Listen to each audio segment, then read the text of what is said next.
Okay, I've brought it up a couple of times. You've read the title, so let's just get into it. This is probably the most controversial topic that I've talked about regarding Metroid Prime so far, the evolution of the controls. The YouTube comments don't really reflect this, they're all kind of positive. However, I brought this topic into question in the Metroid community Discord. The link is in the description. Join, it's pretty good. But there was a far more mixed response. I had to go through several variations of the plans that I had for the controls of the Metroid Prime games until I came to a conclusion. But before I actually show you the controls that I have in mind, let me explain why the controls need to be changed. I promise that I'll show you the controls soon, and you could even skip ahead to see them, but it's important to know why a change has to come before actually making one. I don't need to tell you why Metroid Prime is one of the greatest games ever made. We all kinda know that by now. But there's one thing that hasn't really aged as well, and it's becoming more apparent the more time goes on, and that's got to do with the controls. Now, don't get me wrong, they work, and for 2002 standards, they work perfectly fine, but we're not in 2002 anymore. Not even close. And even by 2004, the controls are starting to show their age, just because of one game, Halo. The pioneer of modern shooters. This game set the stage for how shooters should be played on a console. While Metroid Prime isn't primarily a shooter, its presentation doesn't do it any favours. People will and have for many years called Metroid Prime a shooter, and in all honesty I can't blame them. But here's where the first mistake comes in. People expect Metroid Prime to play like a shooter. Now, when I say people, I mean those that are new to the Metroid series. So they're not going to know that Metroid is a slow and adventurous game that you have to take your time with. So then when they get to the first part of the game and try to look up with the C-stick, and then nothing happens, this then alienates them from the series because it goes against what they expected in a bad way, so they put the game down. There are many reasons why Metroid Prime, particularly Echoes, struggled while Halo flourished. The controls are one of the main ones. So what are we going to do? Turn the Metroid Prime series into a shooter? No, not at all. The gameplay itself doesn't need to change in the slightest. As opposed to blurring the lines between what separates Metroid Prime from a shooter even further, I suggest that the controls should be adjusted to allow a new audience to come into the series easier, while also allowing for veterans of the series to have just as much enjoyment as they did previously. Which leads me into my next point. How could a new audience be introduced to the series with new controls if they're all on over a decade-old hardware? A Metroid Prime Trilogy port. Yes, I'm going back over that briefly. A lot of people, particularly Reddit, were against seeing a port solely because of not another port. But if you hadn't watched my last video, let me give you a brief summary. To allow newcomers to the Prime series to get up to speed, Nintendo should port the trilogy onto the Switch, but not for the reason of just another port. I actually have reasons for it. I go over a few in the last video, but let me add to them here. The hardware in games are not as easy to come by as you think, especially the first two games on the GameCube, and not many people have the time or resources to go and track all these down. So a port would be very nice and convenient for newcomers, which are more important if we want the series to make any sort of money. But that's not all. If the Metroid Prime trilogy were to come to the Switch, it should act as a demo to Metroid Prime 4 in terms of controls. This raises the importance of the port even further, to not only allow new fans to get used to how the Prime series plays, but to also allow us more experienced players to get used to how the Prime series handles controls moving forward. We've gone through many shifts in control, a lot of them are more extreme, so we can handle a slight and more refined one. At least I think we can, especially if we want this series to succeed. And with that, we come to the good part. What in the bloody hell should the controls even be? Well, strap in, because this is going to get quite heavy. Just a quick disclaimer. These controls are more focused around the Metroid Prime series moving forward, as you will notice that some of these features are clearly not in the first three games, and some of these would even break them. These controls could be demoed in the potential Prime Trilogy port, so they wouldn't have to be featured there.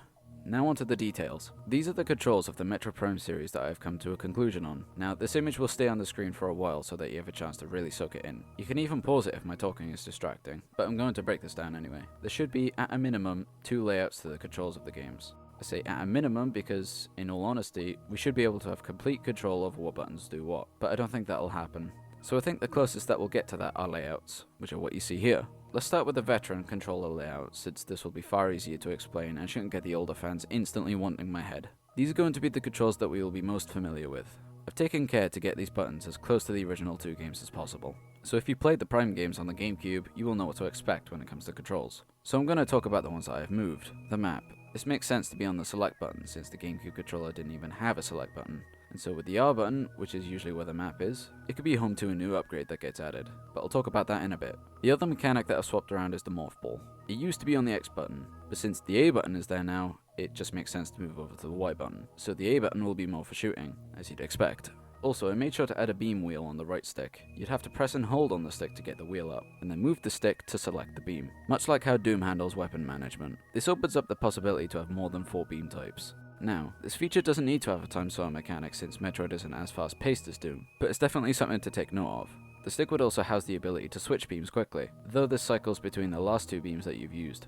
That about does it for the veteran controls. but there's one thing you guys must have definitely noticed by now, and that's the melee feature.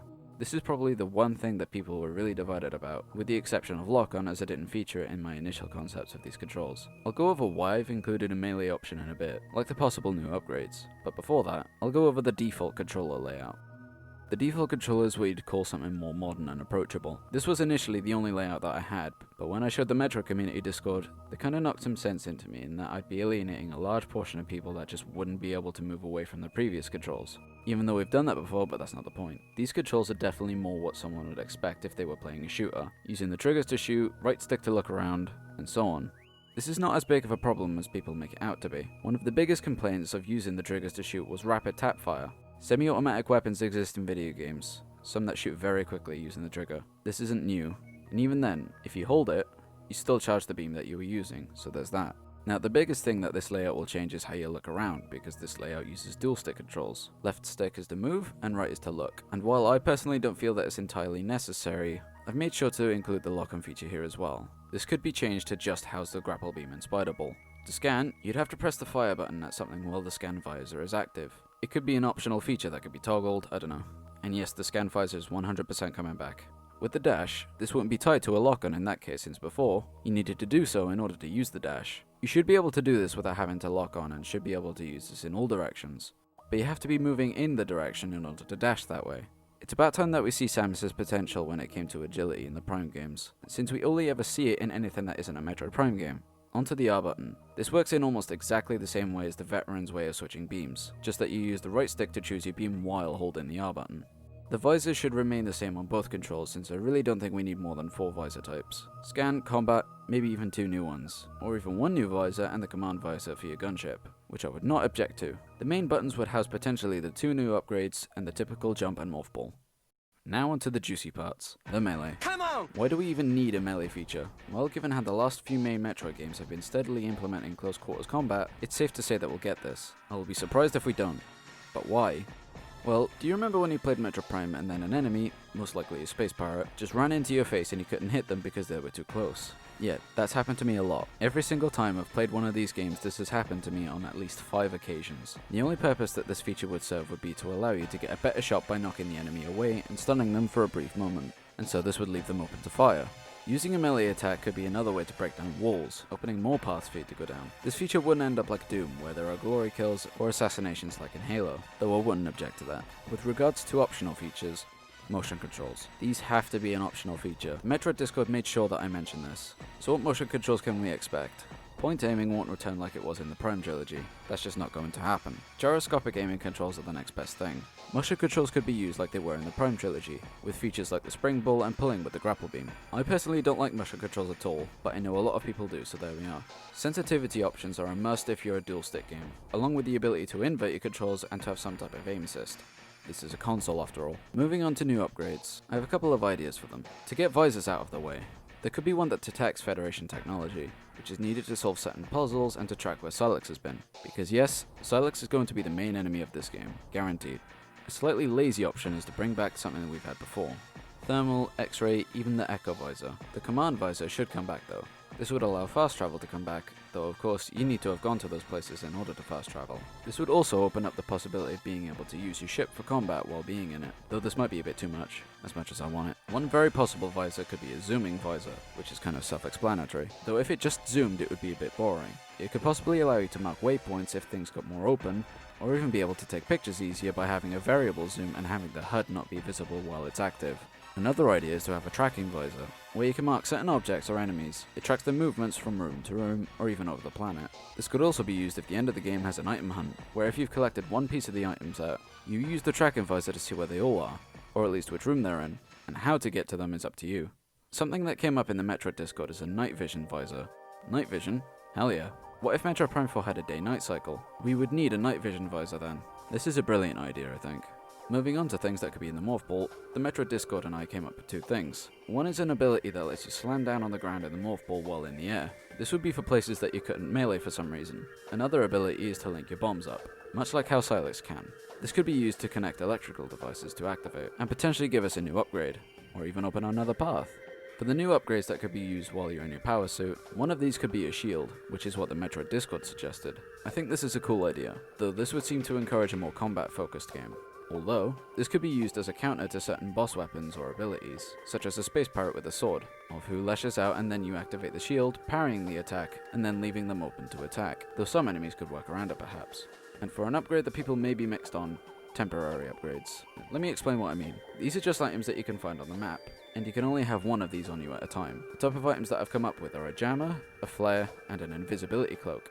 Another new upgrade could have something to do with a possible new suit that you get throughout the game, of which would need a button press in order to turn its ability on or off. What this could be, I couldn't hazard a guess. As for passive abilities, the power grip should return in a less restrictive way. This could be an upgrade that you acquire, or have from the get-go. The Vari suit should return, but not have the gravity suit unless we go to new environments, like space, and have it be that you need normal mobility in order to get into a certain area. Space is so underused in Metroid now that I think about it, and whenever it is, it's amazing. You know what upgrade we really need though? One that could really shake up the series? An upgrade where we can ride Crocomire into battle while shooting the rainbow beam of death. Nintendo, get on this please, or I will be incredibly distraught.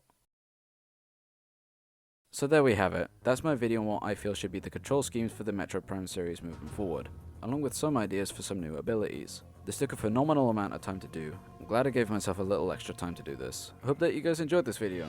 If you liked any of the ideas that I presented, please let me know. You can even say that you didn't like them, though an explanation would be nice. If you have any suggestions or ideas that you have of your own, let me know in the comments. After all, this was just a bit of fun. Tell me what I can improve on. I really appreciate criticism as long as it's actually helpful. I want to make my videos as great as they can be.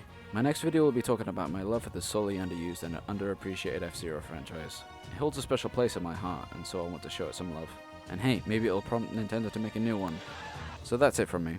I've been that Metroid guy, and I'll see you in the next mission. Bye bye.